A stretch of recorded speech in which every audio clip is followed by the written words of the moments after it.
कल 30 हजारी कोर्ट में एक सीबीआई रेड हुई थी। एक ट्रैप हुआ था जो मैंने करवाया था। अब इस रिलेशन में बहुत सारी बातें चल रही हैं। क्यों करवाया था इस बारे में किसी को नहीं पता। कुछ बातें शेयर मैं आप लोगों से करना चाहती हूँ।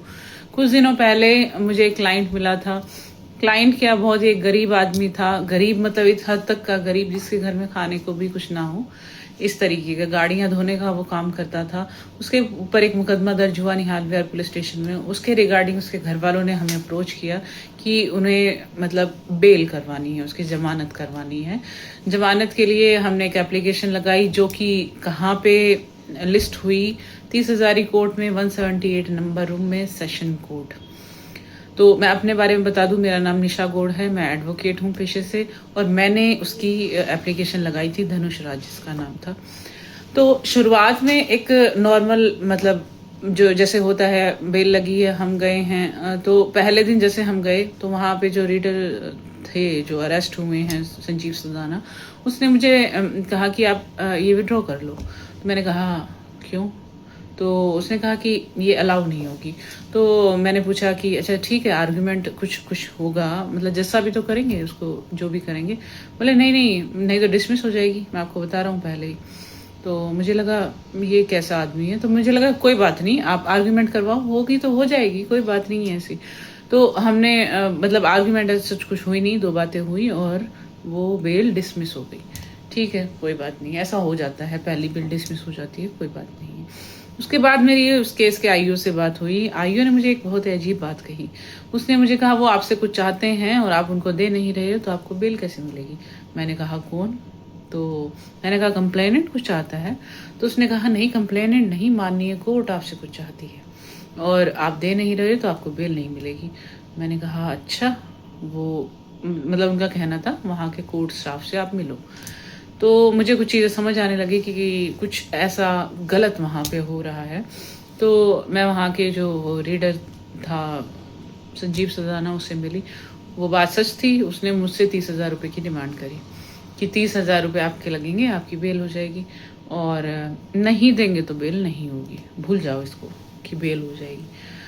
तो ये मेरे लिए बहुत ही शॉकिंग था। पहले तो ये मेरे लिए बहुत ही ज़्यादा शर्म की बात थी कि एक पुलिस वाला मुझे कह रहा है कि कोर्ट आपसे कुछ लेने के बाद आपको जमानत देगी, नहीं तो नहीं मिलेगी, कुछ भी कर लो। कहीं ना कहीं it was a challenge for me. मेरे लिए एक चैलेंज था कि भाई आप या तो हाई कोर्ट चले जाओ, वहां से हो सकता है आपको रिलीफ। इस कोर्ट से आपको जो है रिलीफ नहीं मिलेगा। आप अगर पैसा देंगी तो आपको रिलीफ मिलेगा, अदरवाइज आपको रिलीफ नहीं मिलेगा। तो अब इस केस में एक वकील क्या करे? एक क्लाइंट है, एक तो होता है कि हमने भाई बहुत पैसा लिया है उससे, हमने बहुत कमाई करी है, ठीक है, वो एक अलग मैटर हो गया। एक गरीब आदमी आपके पास हाथ जोड़ता हुआ आया है कि मैडम हमारे मतलब हमारे घर से कमाने वाला आदमी चला गया है, उसको छुड़वा दो कैसे करके। और वहाँ क्या हो रहा है, पैसे दो तो जमानत होगी। एक आदमी बैठा हुआ है एक पब्लिक पोस्ट पे और वो किसी की लिबर्टी को सेल कर रहा है, किसी की आज़ादी को बेच रहा है कि अगर तुम पैसा दे दोगे तुम बाहर आ जाओगे, नहीं तो तुम्हें जेल में रहना पड़ेगा। ये बहुत एक अजीब बात थी मेरे लिए। और एक मतलब हमने पढ़ाई इसलिए करी थी कि एक जस्टिस सिस्टम का हम भी एक पार्ट हैं, मतलब कहीं कुछ गलत हो रहा है तो हम उसको रोकें। अच्छा, ऐसा बिल्कुल अगर किसी को थोड़ी सी भी इस बात में डाउट हो कि मैंने कोशिश नहीं करी अपने सिस्टम में ही रह के इसको ठीक करने की, तो वो डाउट मैं दूर कर दूं। मैंने बहुत कोशिश करी थी, बहुत कंसर्न मिलने की भी कोशिश करी थी। मुझे स्टाफ ने रोक लिया, मिलने नहीं दिया किसी से। उन्होंने कहा कि आप लेटर लिख के दे जाइए, और वो लेटर कब खुलेगा? 5 दिन लग सकते हैं, 4 दिन लग सकते हैं, 3 दिन लग सकते हैं। तब तक आप कुछ भी होता रहे, कहीं पे भी कुछ भी नहीं बदलेगा। मतलब मुझे ये जवाब मिला। मैंने उनको कहा कि नॉर्मली जो जो मैटर्स लग रहे हैं, अगर वो थोड़ा लेट भी हो जाएंगे, ये मैटर बहुत ज़रूरी है। कहीं पे अगर इस तरीके का भ्रष्टाचार फैला हुआ है जिसकी वजह से किसी एक आदमी को जेल में रहना पड़ रहा है, तो ये पहले सुनो ना मेरी बात। पर उन्होंने इस बात पे ध्यान नहीं दिया। उन्होंने कहा ऐसे तो फिर हर आदमी कोर्ट में मैडम हर चीज अर्जेंट होती है, सभी को अर्जेंसी होती है। मतलब मुझे ये जवाब मिले सुनने को। तो उसके बाद मेरे पास क्या ऑप्शन था? एक ही ऑप्शन था कि मैं सीबीआई के पास जाऊं। जहां मैं गई, मैंने उनको चीजें बताई, उन्होंने वो चीज़ें वेरीफाई करी। वो वेरिफिकेशन के बाद वो चीज़ें सही निकली। उसने हकीकत में जो डिमांड करी थी वो सही निकली। वो जो हो रहा था इतने दिन से हम इस मतलब मैं अपना काम नहीं कर पा रही थी। मैं उसी चीज के बारे में सोचे जा रही थी कि एक आदमी है, वो पैसा नहीं दे पा रहा है तो वो बाहर नहीं आएगा, क्योंकि उसके पास पैसे नहीं है। पैसे देगा तो ये जमानत होगी, नहीं तो हाई कोर्ट चले जाओ। हाई कोर्ट के एक्सपेंसेस भी तो मतलब उसको उठाने पड़ेंगे। वो गरीब आदमी है, वो क्या करेगा, उसके पास कोई ऑप्शन नहीं है। मुझे अपने आप पे ही मतलब ये डाउट हो रहा था कि मैं उसके लिए कुछ कर ही नहीं पा रही हूँ। अब आप ये समझिए, एक वकील क्या करेगा।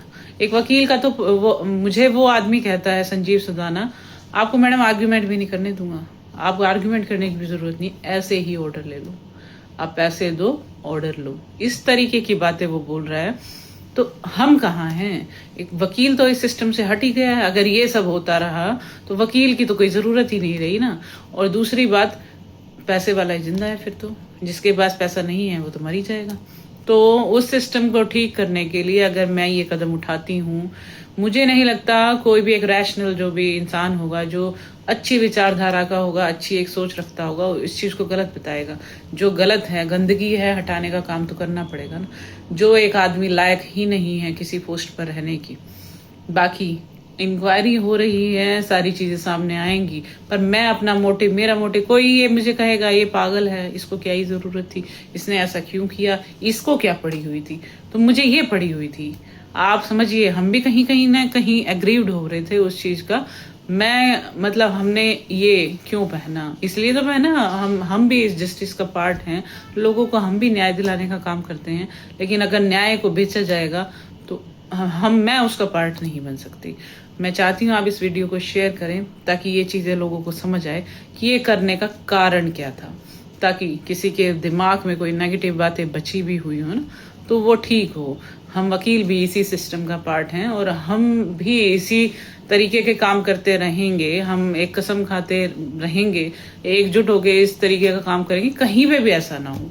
मैं चाहती हूँ आप सब भी यही काम करें। ये गलत नहीं है, यही सही है, यही सही तरीका है और कोई तरीका हमारे पास है नहीं। Thank you.